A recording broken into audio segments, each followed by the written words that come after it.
dans l'état dans lequel je voudrais qu'on soit en voyant ce film-là, mais d'autres de mes films, et puis même ce qui me plaît moi dans le cinéma, c'est hypnose.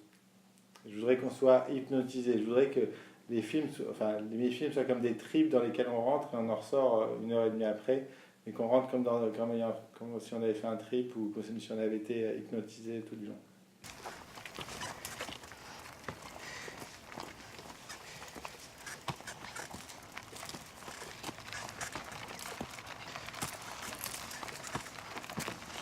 Souvent, on revient sur la question de la mise en scène, sur la question dans le documentaire, alors que il y a le film de référence quand même où on peut se dire, là, ils ont vraiment vu toutes les formes documentaires possibles, c'est Chroniques d'un été de Jean Rouch et Edouard Morin.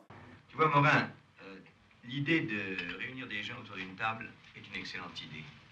Seulement, je ne sais pas si nous arriverons à enregistrer une conversation aussi normale qu'elle le serait s'il n'y avait pas de caméra.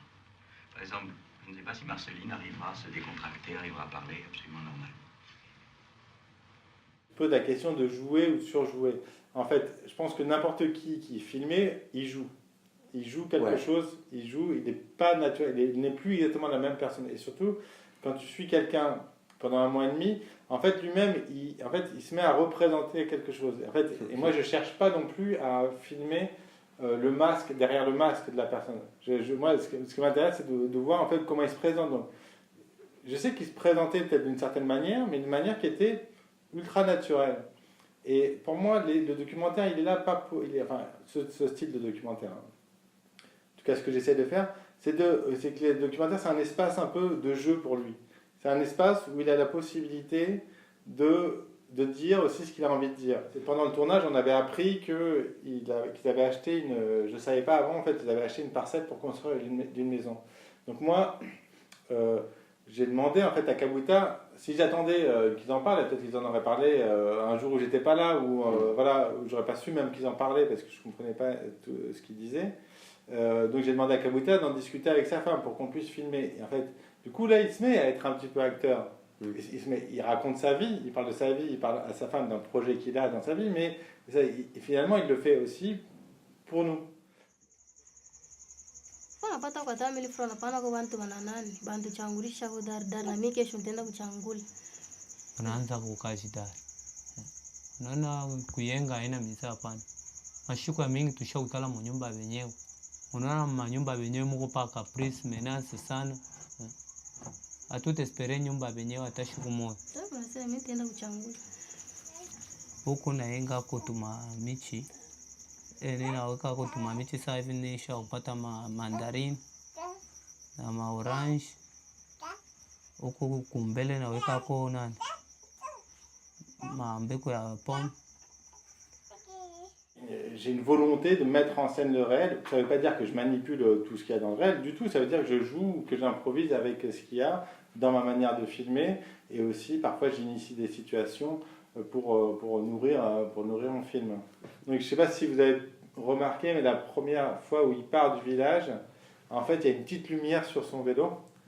Alors, en fait, c'est moi qui l'avais mise parce que je m'étais dit, mais en fait, on ne verra rien, j'aurais rien à filmer. Et en fait... Après, je me suis rendu compte qu'il fallait absolument que j'utilise les phares des voitures et que ça soit ça le principe d'utiliser en fait les phares des voitures qui éclairent, qui créent des effets de silhouettage.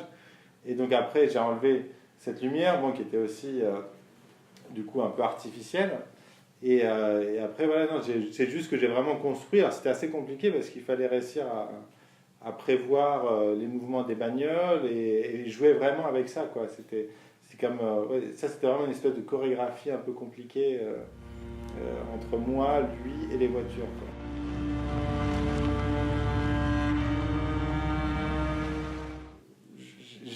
J'aime le fait j'aime la puissance de la musique, ce qu'elle peut amener en fait, en plus de ce qu'il y a dans l'image.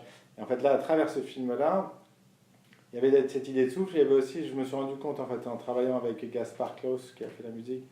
En fait, la musique permettait aussi de transformer la sensation de durée et de créer une tension à l'intérieur de certains plans qui faisait qu'un plan qui paraîtrait longué en fait seul, en fait d'un coup il y avait une tension intérieure en fait grâce à la musique.